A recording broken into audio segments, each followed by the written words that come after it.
ఈ రోజు ఖమ్మం మొత్తం మునగడానికి గల కారణాలు అక్కడ ఉన్నటువంటి ప్రజాప్రతినిధులు ప్రతి ఒక్కరికి కూడా పూర్తిగా దాని మీద అవగాహన ఉన్నది.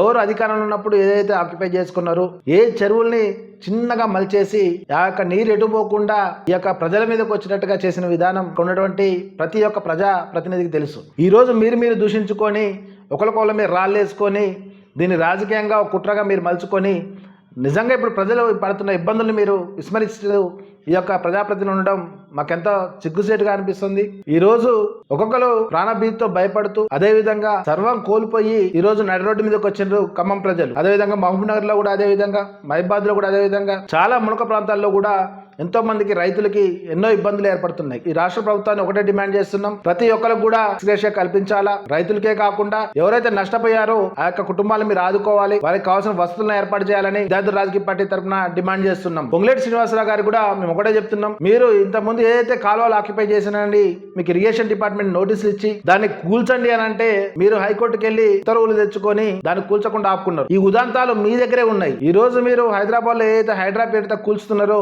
అదే విధంగా మీరు ఏదైతే ఆ కాలువలపై కట్టినరో దాన్ని కూల్చుకోండి. ఈ యొక్క నీటి ప్రవాహానికి అడ్డు రాకుండా ప్రజలకు ఇబ్బంది కాకుండా చూడాలని మిమ్మల్ని కోరుకుంటున్నాం. గతంలో మాజీ మంత్రిగా చేసినటువంటి పువ్వాడ అజయ్ గారికి కూడా మేము ఒకటే విషయం చెప్తున్నాం, మీ యొక్క ఎన్ఎస్పి కాలువలు ఎటు నుంచి ఎటు వెళ్ళినాయి? మీ యొక్క కాలేజీ ఆడిటోరియం నుంచి వెళ్ళినాయా? మీ హాస్పిటల్ నుంచి కాలువలు వెళ్ళినాయా? ఆ కాలువలను ఎందుకు పూడ్చారు? ఆ నీటి ప్రవాహాన్ని ఎందుకు ఆపారు? ఈ రోజు ఈ రాష్ట్రంలో ఉన్నటువంటి ప్రతి ఒక్కరు గమనించాల్సిన విషయం ఉంది. ఈ పువ్వాడ అజయ్ గారు మరే ఆ కాలువలన్నింటి మూయడం వల్ల ఆ యొక్క నీటి వెళ్లే మార్గాలు లేకుండా ఉండడం వల్ల ఈ రోజు ఆ ప్రవాహం అంతా కూడా ప్రకాశ్ నగర్ మొత్తం కూడా నిండిపోవాల్సిన సందర్భం ఏర్పడ్డది. ఎంతో మంది ప్రాణాలకి ఈ రోజు హాని కలిగింది, ఎంతో మంది ప్రాణాలను విడిచిపెట్టాల్సి వచ్చింది, ప్రాణ నష్టం జరిగింది. ఈ రోజు దీనికి ముఖ్య కారకులు ఎవరెవరు అంటే ఈ రాజకీయ నాయకులే. ఈ పార్టీ నుండి ఆ పార్టీకి వెళ్తారు, ఆ పార్టీ నుంచి ఈ పార్టీకి వెళ్తారు. ఏ దౌర్జన్యం చేయాలన్నా, ఏ అక్రమాలు చేయాలన్నా, ఏ ఆక్రమించాలన్నా, కబ్జాలు చేయాలన్నా మళ్ళా మేము పంచుకుంటామన్నట్టుగా ప్రజల్ని పట్టించుకోకుండా ప్రజల ప్రాణాలతో చెరగటం ఆడుతున్నారు. ఈ ప్రభుత్వాలకి ఈ యొక్క ప్రజాప్రతినిధులందరికీ కూడా మేము సూచిస్తున్నాం, మీ కబ్జాలు ఆపండి. మీ యొక్క కబ్జాలు ఆపి రేపు నష్టపోయినటువంటి ఎవరైతే ఇబ్బందులు ఇరుకులున్నారో వాళ్ళందరూ కూడా ఆదుకోవాలని మా విద్యార్థి రాజకీయ పార్టీ తరఫున మేము సూచిస్తున్నాం.